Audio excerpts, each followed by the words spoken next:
Hindi madali ang buhay. Life is hard. Life is difficult. Amen?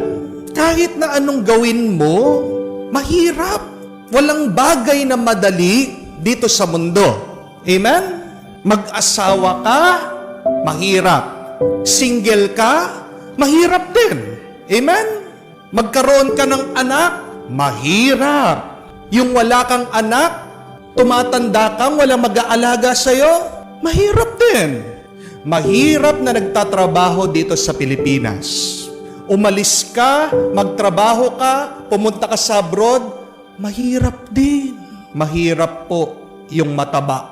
Amen? Maraming sakit. Mahirap din yung nagpapakapayat. Amen? Mahirap po yung gwapo at maganda. Bakit pinagkakaguluhan kayo? Mahirap din yung pangit. Ayaw ka ng mga tao. Di po ba?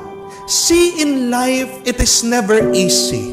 We have to understand this, that life is difficult.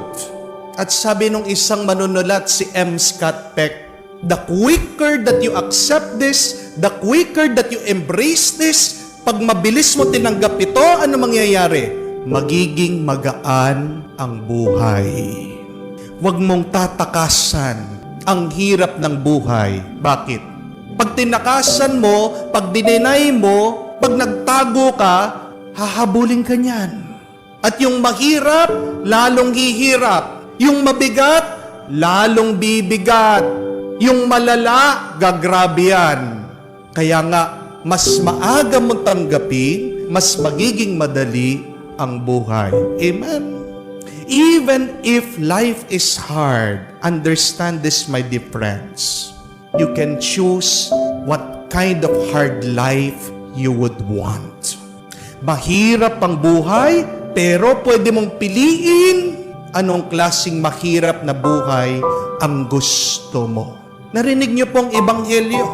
Ang swerte nga ng mga katiwala, binigyan ng tig-isang ginto. Binigyan po ng instruction. Binigyan ng utos.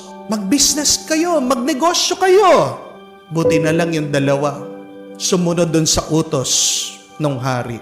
Nagtrabaho, nagnegosyo, mahirap, pero tingnan niyo po, dahil dun sa kanilang pagtsatsaga, sakripisyo, nagkaroon ng bunga, nagkaroon ng pakinabang, nagkaroon ng profit.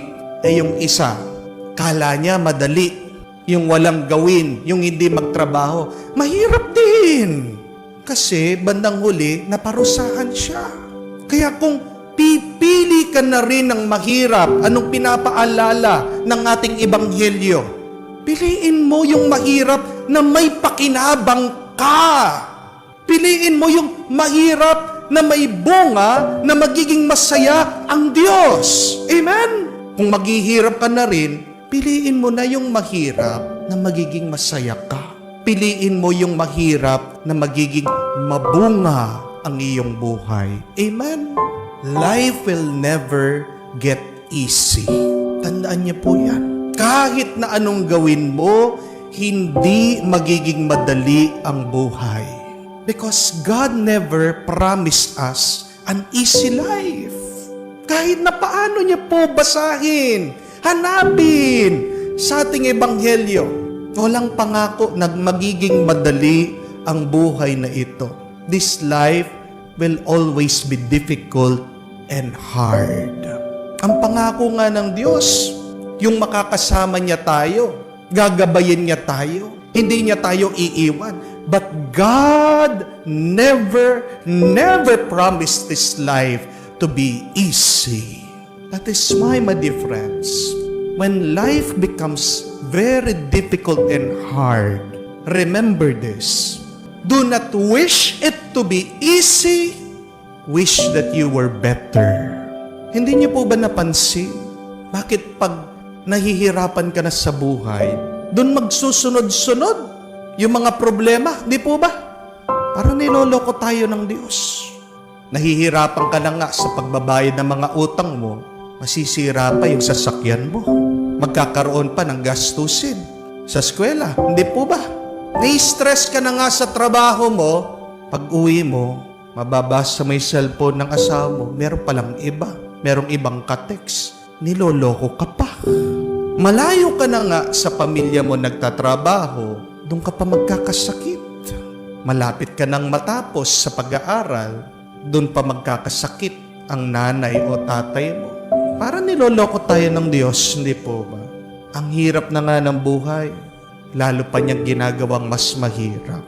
Pero paraan yan ng Diyos para paalala sa atin, huwag kang magtiwala sa sarili mo. Magtiwala ka sa akin.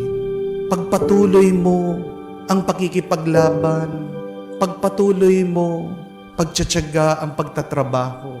Magdasal ka na huwag maging madali ang buhay. Pagdasal mong maging malakas ka. Do not wish life to become easy, but wish it to be better.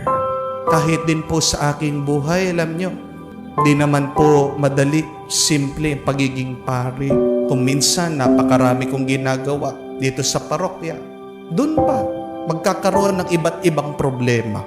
Alam nyo po, ganyan din na palagi kong dinadasal sa Diyos. Sinasabi ko, Panginoon, kung gusto niyong pagpatuloy ko itong aking mission, tulungan niyo naman ako.